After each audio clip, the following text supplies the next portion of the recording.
Hackers ರಾತ್ರಿಯಲ್ಲಿ ಫೋನ್ನ hack ಮಾಡ್ತಿದಾರಂತೆ.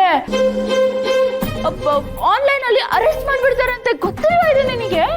ಹೌದಕ್ಕ, ಆನ್ಲೈನ್ ಅಲ್ಲಿ ಅರೆಸ್ಟ್ ಮಾಡ್ತಾರಾ, ಹ್ಯಾಕ್ ಮಾಡ್ತಾರಾ? ಅಯ್ಯೋ, ನಾನು ಏನ್ ಮಾಡ್ಲಿ? ನೀನ್ ಏನು ಮಾಡ್ಬೇಡ, ಹೋಗ್ ಆರಾಮಾಗಿ ಮಲ್ಕೋ. ಇಲ್ಲಿ ನನ್ಗೆ ಆ ಫೋನ್ ಕೊಡು, ನಾನು ಯಾರಾದ್ರೂ ಹ್ಯಾಕ್ ಮಾಡಿದಾರ ಅಂತ ನೋಡ್ತೀನಿ. ಕೊಡಿ.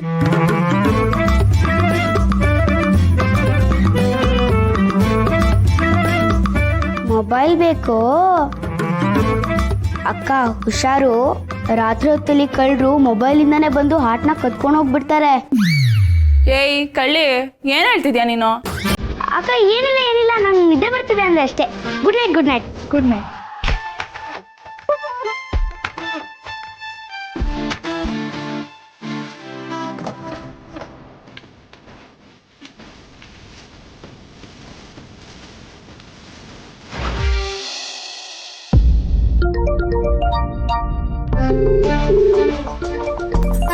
ಇದ್ಯಾವುದಿದು?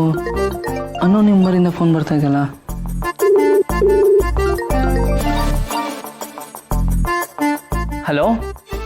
ಹಲೋ ಸುಬ್ರಹ್ಮಣ್ಯ, ನಿನ್ನ ಜೀವನದಲ್ಲಿ ಹೊಸ ಅಲೆ ಬರ್ತಾ ಇದೆ, ಶುಭ ಘಳಿಗೆ ಕೂಡ ಬರ್ತಾ ಇದೆ.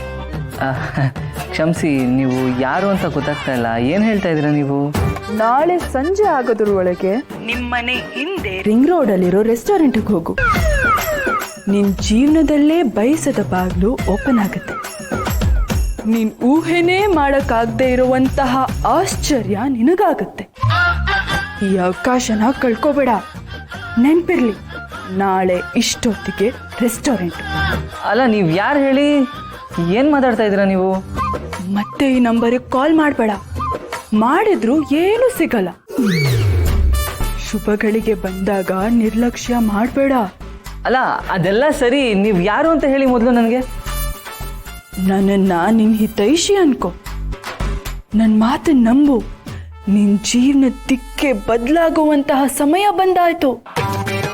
ನಾಳೆ ಇಷ್ಟೊತ್ತಿಗೆ ರಿಂಗ್ ರೋಡಲ್ಲಿರೋ ರೆಸ್ಟೋರೆಂಟ್. ಹಲೋ, ಯಾರಪ್ಪ ಇದು? ಏನು ಮಾತಾಡ್ತಾ ಇದ್ದಾರೆ ಇವರು? ನನಗೇನು ಅರ್ಥನೇ ಆಗ್ತಾ ಇಲ್ವಲ್ಲ. ಇದೆಲ್ಲ ನಂಬೇಕೋ ಬೇಡವೋ ಗೊತ್ತಾಗ್ತಾ ಇಲ್ವಲ್ಲ. ನಾನು ಯಾರು ಅಂತ ಇವ್ರಿಗೆ ಗೊತ್ತು, ನಮ್ಮ ಮನೆ ಎಲ್ಲಿದೆ ಅಂತ ಗೊತ್ತು. ಇರ್ಲಿ ಅಮ್ಮ, ಹೋಗ್ಬರ್ತೀನಿ. ಸರ್, ಒಂದು ಕೊರಿಯರ್ ಇದೆ. ಕೊರಿಯರಾ? ಹಾಂ ಸರ್. ಅಡ್ರೆಸ್ಸು ಕರೆಕ್ಟಾಗಿದೆಯಲ್ಲ. ಹಿತೈಷಿ, ಇದು ಯಾರು ಕಳಿಸಿರೋದು ಗೊತ್ತಾ? ಇಲ್ಲ ಸರ್, ಫ್ರಮ್ ಅಡ್ರೆಸ್ ಇಲ್ಲ. ಯಾವುದೋ ಹಿತೈಷಿ ಅಂತ ನೇಮ್ ಇದೆ ನೋಡಿ ಸರ್. ಸರಿ, ಥ್ಯಾಂಕ್ ಯು. Thank you. ನನ್ನ ನೋಡಿದ್ರೆ ವಿಚಿತ್ರವಾಗಿ ಫೋನ್ ಬಂತು, ಇವತ್ತು ನೋಡಿದ್ರೆ ಲೆಟರ್ ಬಂದಿದೆ. ಯಾರು ಕಳಿಸಿರ್ಬೋದು? ಏನಿದೆ ಇದರಲ್ಲಿ?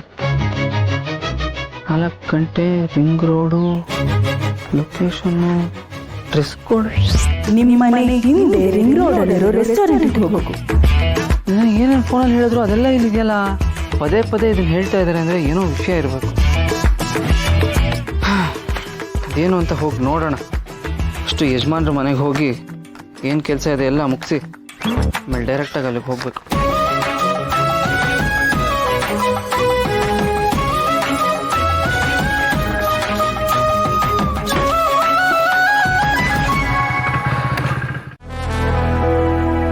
ಸುಬ್ಬು, ಯಜಮಾನ್ರೆ, ಈ ರಾಮು ದೇಸಾಯಿ ಅವರು ಫೋನ್ ಮಾಡಿದ್ರು ಕಣ. ನಿನ್ನ ತುಂಬ ಹೊಗಳ್ತಾ ಇದ್ರು. ನಿನ್ನಂಥ ಕೆಲಸಗಾರನೇ ಸಿಗಲ್ಲ ಅಂತ ಇದ್ರು. ನೀವು ಪುಣ್ಯ ಮಾಡಿದ್ದೀರಾ ಅಂತ ಇದ್ರು. ಅದಕ್ಕೆ ನಾನು 100% ಸರಿಗೆ ಹೇಳ್ತಾ ಇದ್ದೀರಾ ಅಂತ ಹೇಳ್ಬಿಟ್ಟೆ. ಒಳ್ಳೆತನ, ಒಳ್ಳೆ ಗುಣ ಅನ್ನೋದು ಸೂರ್ಯನ ಬೆಳಕಿದ್ದ ಹಾಗೆ. ಕತ್ಲಾಗ್ಬೋದು, ಮೋಡ ಕವಿಬೋದು, ಗ್ರಹಣ ಬಡಿಬೋದು, ಆದರೆ ಎಲ್ರನ್ನೂ ಕಾಪಾಡೋದು ಅದೇ. ನನ್ನ ಯಾರು ಹೀಗೆ ಹೊಗಳಿದ್ರೆ ನನಗೆ ಹೆಮ್ಮೆ ಅನ್ಸತ್ತಪ್ಪ. ಆದರೆ ನನಗೆ ಯಾರಾದರೂ ನನ್ನ ಬಗ್ಗೆ ಮಾತಾಡಿದ್ರೆ ತುಂಬ ಮುಜುಗರ ಆಗುತ್ತೆ ಯಜಮಾನ್ರೆ. ನಾನು ನನ್ನ ಕರ್ತವ್ಯ ಮಾಡಿದ್ದೀನಿ ಅಷ್ಟೇ. ಅದಕ್ಕೂ ಮೀರಿ ಅವ್ರಿಗೆ ನನ್ನಲ್ಲಿ ಏನಾದರೂ ಒಳ್ಳೆತನ ಕಾಣಿಸಿದೆ ಅಂದರೆ ಅದೆಲ್ಲ ನಾನು ನಿಮ್ಮಿಂದನೇ ಕಲ್ತಿರೋದು. ನೀವು ನಡೆಯೋ ದಾರಿಲೇ ನಾನು ಹಿಂದೆ ಇರ್ತೀನಿ ಯಾವಾಗಲೂ. ಸುಬ್ಬು, ಕಾಲನೇ ಹೀಗೆ. ಒಬ್ಬ ಪೊಲಿಟಿಷಿಯನ್ನು ಜನಗಳು ಒಳ್ಳೇದು ಮಾಡಿದ್ರೆ ಜನಗಳು ಅವನ್ನ ತಲೆ ಮೇಲೆ ಹೊತ್ಕೊಂಡು ಹೊರಿಸ್ತಾರೆ. ಒಬ್ಬ ಅಧಿಕಾರಿನೋ ಪೊಲೀಸೋ ಒಳ್ಳೆ ಕೆಲಸ ಮಾಡಿದ್ರೆ ಅವ್ರಿಗೆ ಪ್ರಮೋಷನು ಮೆಡಲು ಸಿಗುತ್ತೆ. ಒಬ್ಬ ಕೆಲಸಗಾರ ತುಂಬ ಒಳ್ಳೆ ಕೆಲಸ ಮಾಡಿದ್ರೆ ಅವ್ರಿಗೆ ಪ್ರಶಂಸೆ ಸಿಗುತ್ತೆ. ಇವತ್ತಿನ ಕಾಲದಲ್ಲಿ ಎರಡೇ ಗುಂಪಿರೋದು, ಒಂದು ತುಂಬ ಕೆಟ್ಟವರು, ಇನ್ನೊಂದು ಸ್ವಲ್ಪ ಕೆಟ್ಟವರು. ಅಂಥದ್ರಲ್ಲಿ ತಮ್ಮ ಕರ್ತವ್ಯ ತಾವು ಮಾಡಿಬಿಡೋದೇ ದೊಡ್ಡ ಗುಣ ಅನ್ಸ್ಕೊಂಡ್ಬಿಡುತ್ತೆ. ಅದರಲ್ಲೂ ಬೋನಸ್ಸು ಅಂತ ನಿನಗೆ ಸ್ವಲ್ಪ ಒಳ್ಳೆತನ ಜಾಸ್ತಿನೇ ಇದೆ ಅನ್ಕೋ. ಒಟ್ಟಿನಲ್ಲಿ ನೀನು ನಿಮ್ಮ ಮನೆಗೆ ಮಾಣಿಕ್ಯ, ಕೆಲಸ ಮಾಡೋ ಮನೆಗೆ ಚಿನ್ನ, ನಿನಗೆ ಹೆಣ್ಣು ಕೊಟ್ಟು ಹಳ್ಳಿನ ಮಾಡ್ಕೋತಾರಲ್ಲ ಅವ್ರ ಮನೆಗೆ ವಜ್ರ.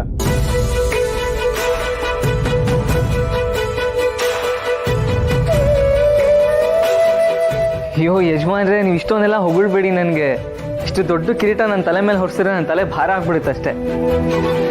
ತಲೆ ಭಾರ ಆಗುತ್ತಾ ಅಂದ್ರೆ ಹೆಡ್ ವೆಯ್ಟು ಚಾನ್ಸೇ ಇಲ್ಲ ನಿನ್ಗೆ ಅದು ಬರೋಕ್ಕೆ.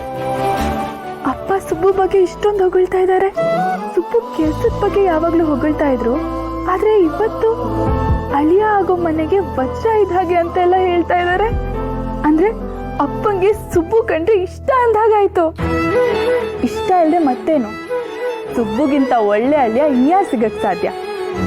ಸುಬ್ಬು ಅಳಿಯ ಆದ್ರೆ ಅಪ್ಪಂಗೆ ಖುಷಿ ಇದೆ ಅಂತ ಆಯ್ತು, ಒಳ್ಳೇದೇ ಆಯ್ತು. ಅಪ್ಪನ ಹತ್ರ ಸುಬ್ಬು ವಿಷಯ ಹೇಳ್ಬಿಡ್ತೀನಿ.